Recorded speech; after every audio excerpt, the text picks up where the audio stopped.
নমস্কার বন্ধুরা, আমি মোচার ভর্তা বানিয়ে দেখাবো। মোচাটা আমি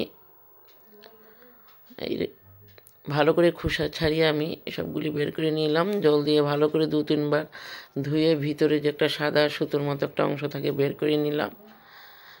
তারপর আমি একটা জলের মধ্যে ছিদ্র বাটিতে মোচাগুলি দিয়ে ভাপিয়ে নেব।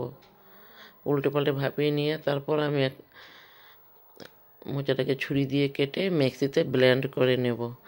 সঙ্গে আমি কাজু বাদাম, সর্ষে, 3-4টে কাঁচা লঙ্কা, আপনারা যেরকম ঝাল খান এরকম দেবেন, দিয়ে পেস্ট বানিয়ে নিলাম। তারপর কড়াইতে তেল, একটা মেথি ফোড়ন দিয়ে মোচা পেস্ট দিয়ে দিলাম, হলুদ, নুন পরিমাণ মতো দিয়ে নেড়ে চেড়ে আর একটু জল দিয়ে দিচ্ছি, কাঁচা লঙ্কা দিয়ে দিলাম 4-5টে, দিয়ে ভালো করে নেড়ে চেড়ে রান্না হয়ে গেল।